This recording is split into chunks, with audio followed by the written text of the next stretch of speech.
നമസ്കാരം. മലയാളി വാർത്തയിലേക്ക് സ്വാഗതം. അങ്ങനെ ദീപകിനെതിരെ പരാതി നൽകിയിരിക്കുകയാണ് അറസ്റ്റിലായിട്ടുള്ള ഷിംജിത. അതായത് കൗണ്ടർ കേസ്. അവസാനത്തെ കച്ചിത്തുരുമ്പാണ്, നടക്കില്ല എന്നറിയുമെങ്കിൽ പോലും ഇത് അവസാനത്തെ ഒരു മാർഗമായതുകൊണ്ട് തന്റെ നിലപാടിലുറച്ച് അയാൾ തന്നോട് മോശമായി പെരുമാറി എന്ന് പറഞ്ഞുകൊണ്ട് ഷിംജിതയ്ക്കെതിരെ പരാതി വന്നിട്ടുണ്ട്, അല്ലെങ്കിൽ ഷിംജിതയ്ക്ക് വേണ്ടി പരാതി വന്നിട്ടുണ്ട് എന്നുള്ള വിവരങ്ങൾ പുറത്തു വരുന്നു. ഷിംജിതയുടെ സഹോദരനാണ് ദീപക് അവളോട് മോശമായി പെരുമാറിയിരുന്നു എന്ന തരത്തിൽ പരാതി നൽകിയിട്ടുള്ളത് എന്നുള്ള വിവരങ്ങളാണ് പുറത്തു വന്നുകൊണ്ടിരിക്കുന്നത്. നിലവിൽ ഷിംജിത ഉന്നയിക്കുന്ന ആരോപണങ്ങളെല്ലാം തള്ളിക്കൊണ്ടുള്ള റിമാൻഡ് റിപ്പോർട്ട് അടക്കം പുറത്തു വരുന്ന സാഹചര്യത്തിലാണ് ഷിംജിതയും ദീപകിനെതിരെ പരാതി നൽകുന്നു എന്ന തരത്തിൽ വാർത്തകൾ പുറത്തു വരുന്നത് എന്നുള്ളതാണ് ശ്രദ്ധേയം. അതായത് നമുക്കറിയാം, വളരെ വൈകാരികമായിട്ടുള്ള കുറച്ച് ദിവസങ്ങളിലൂടെയാണ് ഇപ്പോൾ കേരള സമൂഹം ഒന്നടങ്കം കടന്നു പോകുന്നത്. ബസ്സിൽ ലൈംഗികാരോപണം ഉണ്ടായി, അല്ലെങ്കിൽ ലൈംഗിക അതിക്രമം ഉണ്ടായി എന്ന് പറഞ്ഞുകൊണ്ട് ഒരു യുവതി ഒരു വീഡിയോ ചിത്രീകരിക്കുന്നു. ആ വീഡിയോ പരാതി പോലും നൽകാതെ, പോലീസിൽ നിയമ നടപടി പോലും സ്വീകരിക്കാതെ, സ്വന്തം ഇഷ്ടപ്രകാരം, സ്വന്തം തീരുമാനപ്രകാരം അയാളെ വ്യക്തിഹത്യ ചെയ്യുന്ന തരത്തിൽ സോഷ്യൽ മീഡിയയിൽ ആ വീഡിയോ പ്രചരിപ്പിക്കുന്നു. അതിന്റെ ഭാഗമായിട്ട് മനംനൊന്ത് ഒരു പുരുഷൻ ആത്മഹത്യ ചെയ്യുന്നു എന്നുള്ളത് ഇതുവരെ കേൾവിയില്ലാത്ത ഒരു വിഷയമായതുകൊണ്ട് തന്നെ വലിയ രീതിയിലുള്ള പ്രതിഷേധങ്ങൾക്കും ആശയക്കുഴപ്പങ്ങൾക്കുമാണ് കേരള സമൂഹം സാക്ഷ്യം വഹിക്കേണ്ടി വന്നത്. അത്തരത്തിൽ ദീപകിന് വേണ്ടി സംസാരിച്ചു കൊണ്ടിരിക്കുന്ന വലിയൊരു സമൂഹത്തിന് മുൻപിലേക്കാണ് ഇപ്പോൾ ഷിംജിത പരാതി നൽകുന്നുണ്ട്, മരണപ്പെട്ട ദീപകിനെതിരെ പരാതി നൽകിയിട്ടുണ്ട് എന്നുള്ള തരത്തിൽ റിപ്പോർട്ടുകൾ പുറത്തു വരുന്നത്. നിലവിലെ ഏറ്റവും അടുത്ത റിപ്പോർട്ട് പ്രകാരം ഇപ്പോൾ റിമാൻഡ് റിപ്പോർട്ടായിരുന്നു പുറത്തു വന്നത്. അതിൽ ഷിംജിതക്കെതിരെയുള്ള ആരോപണങ്ങളും കാര്യങ്ങളും തന്നെയായിരുന്നു വ്യക്തമാക്കിയത്. അതായത് പുറത്തു വന്നിട്ടുള്ള റിമാൻഡ് റിപ്പോർട്ടിൽ ഷിംജിത ഉന്നയിക്കുന്ന ആരോപണങ്ങൾ അതിനെതിരെയുള്ള വ്യക്തമായിട്ടുള്ള ഒരു റിപ്പോർട്ട് തന്നെയാണ് പോലീസ് രേഖപ്പെടുത്തിയിട്ടുള്ളത് എന്നുള്ളതാണ്. അതായത് പെൺകുട്ടിയോട് മോശമായിട്ട് പെരുമാറി എന്നുള്ളതാണ് ഷിംജിത ആദ്യമായിട്ട് ഈ വീഡിയോയിലൂടെ പറഞ്ഞിരുന്നത്. തൻ്റെ എടുത്തു നിന്നിരുന്ന ഒരു പെൺകുട്ടിയോട് മോശമായി പെരുമാറുന്നത് കണ്ടതുകൊണ്ടാണ് താൻ വീഡിയോ ഓൺ ചെയ്ത് വെക്കുന്നതും ഇത്തരത്തിലൊരു വീഡിയോ എടുക്കുന്നതെന്നും പിന്നീട് ഒരു സോഷ്യൽ മീഡിയ ഇൻഫ്ലുവൻസറായ താൻ തന്റെ മാർഗമായിട്ട് സോഷ്യൽ മീഡിയ ഉപയോഗിക്കുകയായിരുന്നു എന്നുമാണ് ഷിംജിത വ്യക്തമാക്കുന്നത്. എന്നാൽ അത്തരത്തിലല്ല. ഷിംജിത 7ഓളം ദൃശ്യങ്ങൾ തന്റെ ഫോണിൽ എടുത്തിട്ടുണ്ട് എന്നുള്ള കാര്യങ്ങൾ പോലീസ് കണ്ടെത്തുകയാണ്. അതേ സമയത്ത് ഷിംജിത ഇത് വിവാദമായ സമയത്ത് പല വീഡിയോകളും നീക്കം ചെയ്തിരുന്നു. അത്തരത്തിൽ നീക്കം ചെയ്തതുമായി ബന്ധപ്പെട്ട് വലിയ രീതിയിലുള്ള ആക്ഷേപങ്ങളാണ് ഉയരുന്നത്. അതായത് ഇത് വിവാദമായപ്പോൾ ഒരുപക്ഷെ അയാളുടെ മാനസിക സമ്മർദ്ദം എന്താണ് എന്ന് മനസ്സിലാക്കാൻ ഷിംജിതയെ കൊണ്ട് കഴിഞ്ഞിട്ടുണ്ട് എന്നുള്ളത് വിലയിരുത്തപ്പെടുന്നു. അങ്ങനെ മാനസിക അവസ്ഥ മനസ്സിലാക്കാൻ സാധിക്കുന്ന എഡ്യൂക്കേഷണലി ക്വാളിഫിക്കേഷനുള്ള ഒരാൾ പിന്നീട് വീണ്ടും അതേ വീഡിയോ ചിത്രീകരിച്ച് സമൂഹ മാധ്യമങ്ങളിൽ എഡിറ്റ് ചെയ്തിട്ടത് അത് തീർത്തും റീൽസിന് വേണ്ടി, അല്ലെങ്കിൽ റീച്ചിന് വേണ്ടി, ലൈക്കിന് വേണ്ടിയുള്ള ഒരു രീതിയാണ് എന്നുള്ള ആക്ഷേപമാണ് നിലനിൽക്കുന്നത്. ഇത്തരം സാഹചര്യത്തിൽ സമൂഹത്തിൽ വലിയ രീതിയിലുള്ള പ്രതിഷേധങ്ങൾ ഉയരുന്ന സാഹചര്യത്തിൽ കഴിഞ്ഞ ദിവസം വളരെ നിർണായകമായിട്ടുള്ള ഒരു അറസ്റ്റ് ഉണ്ടാകുന്നു. ഈ നാട്ടിൽ നിന്നും, അതായത് എബ്രോഡിലേക്ക് ഷിംജിത കടന്നു കളഞ്ഞു എന്നതടക്കമുള്ള സൂചനകളും സംശയങ്ങളും ഉയരുന്ന സാഹചര്യത്തിൽ ഷിംജിതയെ വടകരയിൽ നിന്ന് പോലീസ് അറസ്റ്റ് ചെയ്യുകയായിരുന്നു. ആ അറസ്റ്റ് ചെയ്തതിനു ശേഷവും വളരെ നാടകീയമായ സംഭവങ്ങളാണ് ഷിംജിതയുമായി ബന്ധപ്പെട്ട് ഉണ്ടായിട്ടുള്ളത്. യുവതിയെ പോലീസ് സ്വന്തം വാഹനത്തിൽ ഒരു VIP പര്യവേഷത്തോടെ കൊണ്ട് പോകുന്നതും അവിടെ നിന്ന് വലിയ രീതിയിൽ പ്രതിഷേധമുണ്ടാകുമ്പോൾ പെൺകുട്ടിയെ സംരക്ഷിക്കുന്നതടക്കമുള്ള കാര്യങ്ങൾ, ഇവിടെ കുറ്റക്കാർക്ക് എന്തിനാണ് ഈ പറയുന്ന സംരക്ഷണം ഒരുക്കുന്നത് എന്നുള്ളൊരു ചോദ്യം ഉന്നയിക്കാനുള്ള കാരണം ഒരു സാഹചര്യം ഒരുക്കി എന്നുള്ളതാണ്. അത്തരം സാഹചര്യങ്ങൾ, അത്തരം വിവാദ വിഷയങ്ങൾ, വിവാദ പരാമർശങ്ങളൊക്കെ നിലനിൽക്കുന്ന സാഹചര്യത്തിലാണ് ഇപ്പോൾ പോലീസിന്റെ റിമാൻഡ് റിപ്പോർട്ട് പുറത്തു വരുന്നത്. ആ റിമാൻഡ് റിപ്പോർട്ട് പക്ഷേ ഷിംജിതയ്ക്കെതിരെയായിരുന്നു. ഷിംജിത പറയുന്നത് പോലുള്ളതല്ല ഇതിന്റെ വസ്തുത എന്ന് പറഞ്ഞുകൊണ്ട് ഷിംജിതയ്ക്കെതിരെ വളരെ ഗുരുതരമായിട്ടുള്ള ഒരുപാട് കാര്യങ്ങൾ റിമാൻഡ് റിപ്പോർട്ടിൽ രേഖപ്പെടുത്തുകയും ചെയ്തു. ഈ പറയുന്ന ഷിംജിത ഉന്നയിക്കുന്ന ആരോപണങ്ങൾ അടിസ്ഥാനമായിട്ടുള്ള ഒരു തെളിവും ഇല്ല എന്ന് തന്നെയാണ് പോലീസ് ഈ റിമാൻഡ് റിപ്പോർട്ടിലൂടെ വ്യക്തമാക്കിയിരുന്നത്. ഇയാൾ വാഹനത്തിൽ കയറുന്നത് മുതൽ വളരെയധികം പ്രശ്നങ്ങൾ ഉണ്ടായിരുന്നു എന്നാണ് ഷിംജിത പറയുന്നത്. പക്ഷേ തിരക്കേറിയ ബസ്, അത്തരത്തിൽ മോശമായിട്ടുള്ള രീതിയിൽ ഒരു മൊഴി ലഭ്യമായിട്ടില്ല, മറ്റൊരാൾ തെളിവായിട്ട് വന്നിട്ടില്ല. ഈ ഷിംജിതയുടെ പക്കലുള്ള വീഡിയോയും ആ തെളിവ് എന്ന് പറയാൻ പറ്റില്ല. കാരണം അതിലും മോശമായിട്ടുള്ള രീതിയിലല്ല ദീപകിന്റെ വീഡിയോ ഉള്ളത് എന്നുള്ളതാണ് മനസ്സിലാക്കാൻ സാധിക്കുന്നത്. അത്തരത്തിൽ പോലീസിന്റെ റിമാൻഡ് റിപ്പോർട്ട് അടക്കം ഷിംജിതയ്ക്കെതിരെ നിൽക്കുന്ന സാഹചര്യത്തിൽ പോലും ഇപ്പോൾ ഷിംജിത പരാതിയുമായിട്ട് രംഗത്തേക്ക് വരുന്നു എന്നുള്ള വിവരങ്ങളാണ് പുറത്തു വരുന്നത്. ഷിംജിതയ്ക്ക് വേണ്ടി ഷിംജിതയുടെ സഹോദരനാണ് പോലീസിൽ ഈ കൗണ്ടർ കേസ് കൊടുത്തിരിക്കുന്നത് എന്നുള്ളതാണ് സൂചന. എന്തായാലും ഇത്തരത്തിൽ വലിയ രീതിയിൽ സമൂഹത്തിൽ വളരെയധികം നിർണായകമായിട്ടുള്ള ഒരു കേസ്, ആ ഒരു കേസുമായി ബന്ധപ്പെട്ട് മുന്നോട്ട് പോകുമ്പോൾ വളരെയധികം നിർണായകമായിട്ടുള്ള ഒരുപാട് നടപടികൾ ഉണ്ടാകുന്നുണ്ട് എന്നുള്ളതാണ്. ഇപ്പോൾ ലൈംഗിക അതിക്രമം നടന്നു എന്ന് പറയുന്ന സ്വകാര്യ ബസ് ജീവനക്കാരിൽ നിന്നടക്കം മൊഴിയെടുക്കാനുള്ള തീരുമാനത്തിലാണ് പോലീസ് ഉള്ളത്.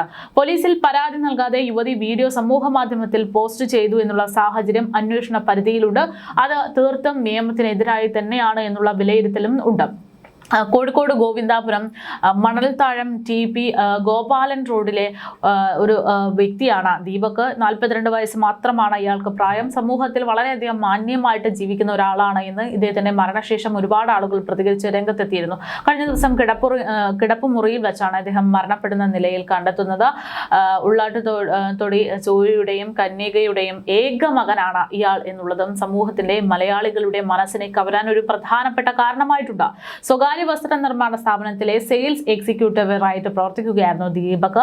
ആ ദീപക് ജോലി ആവശ്യത്തിനു വേണ്ടി കണ്ണൂർ പയ്യന്നൂരിലേക്ക് പോയപ്പോഴാണ് ഇത്തരത്തിലൊരു വീഡിയോ ഉണ്ടാക്കുന്നതും അല്ലെങ്കിൽ ഇത്തരത്തിലൊരു വീഡിയോ എടുക്കാനുള്ള ഒരു സാഹചര്യം സംഭവം ഉണ്ടാകാനുള്ള സാഹചര്യം ഒരുങ്ങുന്നത്.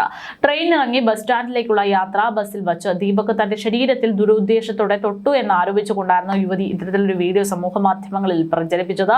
ആരോപണം ഉയർന്നതോടെ ആദ്യ റീൽ പിൻവലിച്ച യുവതി വീഡിയോയ്ക്കൊപ്പം വിശദീകരണം ചേർത്തുകൊണ്ട് മറ്റൊരു റീൽ പങ്കുവെക്കുകയായിരുന്നു. അതാണ് സമൂഹ മാധ്യമങ്ങളിൽ വൈറലായത്. വസ്തുതാവിരുദ്ധമായിട്ടുള്ള ആരോപണമാണ് നടത്തിയതെന്നും ദീപക് കടുത്ത മാനസിക സമ്മർദ്ദത്തിലായിരുന്നു എന്നും മരണശേഷം ബന്ധുക്കൾ പ്രതികരിച്ചു. യുവതിക്കെതിരെ കൊലപാതകത്തിന് കേസെടുക്കണമെന്ന പരാതിയിൽ ദീപകിന്റെ മാതാപിതാക്കളിൽ നിന്നടക്കം പോലീസ് മൊഴി രേഖപ്പെടുത്തി കഴിഞ്ഞിട്ടുമുണ്ട്. ഗോവിന്ദാപുരത്തെ വീട്ടിലെത്തിയ പോലീസ് സംഭവ ദിവസം ദീപക് നടത്തിയ പ്രതികരണങ്ങൾ വിശദമായി ചോദിച്ചറിഞ്ഞിരുന്നു. സമൂഹ മാധ്യമങ്ങളിൽ വീഡിയോ വന്നത് മകനെ മാനസികമായി തകർത്തെന്നാണ് മാതാപിതാക്കൾ നൽകിയിട്ടുള്ള മൊഴി. ചെയ്യാത്ത കുറ്റത്തിന്റെ പേരിൽ ദീപകിനെ അപമാനിച്ചു എന്നും മാതാപിതാക്കൾ വ്യക്തമാക്കിയിരുന്നു.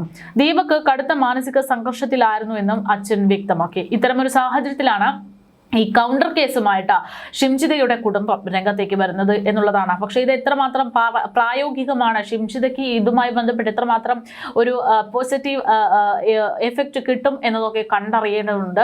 നിയമപരമായിട്ട് തെളിവുകളൊക്കെ ഷിംജിതയ്ക്ക് എതിരായി നിൽക്കുന്ന ഒരു സാഹചര്യമാണ്. അതേസമയം സംഭവവുമായി ബന്ധപ്പെട്ട ഈ ദീപക് മരണപ്പെട്ടു എന്ന് അറിഞ്ഞതിന് തൊട്ടടുത്ത നിമിഷം ഷിംജിത ഒരു സാറ്റലൈറ്റ് മാധ്യമത്തോട് പ്രതികരിച്ചിരുന്നത്. താൻ ഇത്തരത്തിലൊരു വീഡിയോ പങ്കുവച്ചത് അത് തീർത്തും താൻ ആ വീഡിയോയിൽ പറയുന്നതിന് ആധാരമായിട്ടുള്ള സംഭവങ്ങൾ കാരണമാണ് എന്ന് ആവർത്തിച്ചുകൊണ്ടായിരുന്നു.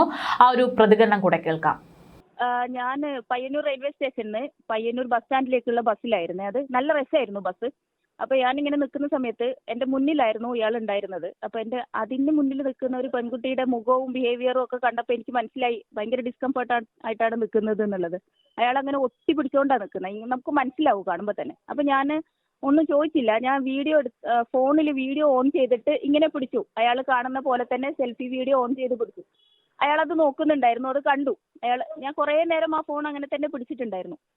ആദ്യം ഞാൻ റെക്കോർഡ് ചെയ്തിട്ടില്ല, പിന്നെ റെക്കോർഡ് ചെയ്തുകൊണ്ട് പിടിച്ചു. അയാൾ കണ്ട സമയത്ത് അയാൾ ഭയങ്കര കൂളായിട്ടാണ്, ഒന്നും ചെയ്തില്ല, അങ്ങനെ നിന്നു. അത് കഴിഞ്ഞ് കുറച്ച് കഴിഞ്ഞപ്പോൾ പിന്നെ കുറച്ച് തിരക്കൊക്കെ കഴിഞ്ഞു. പെട്ടെന്ന് ബസ് സ്റ്റാൻഡിൽ എത്തിയിട്ടുണ്ട്. ബസ് സ്റ്റാൻഡിൽ എത്തിയപ്പോൾ ഞാൻ പിന്നെയും വീഡിയോ ഓൺ ചെയ്തോണ്ടിരുന്നു. കാരണം അയാൾ തൊട്ടിറുമ്പി നിൽക്കാനാണ് ശ്രമിച്ചുകൊണ്ടിരിക്കുന്നത്. അപ്പോൾ വീഡിയോ ഓൺ ചെയ്ത് വെച്ചു.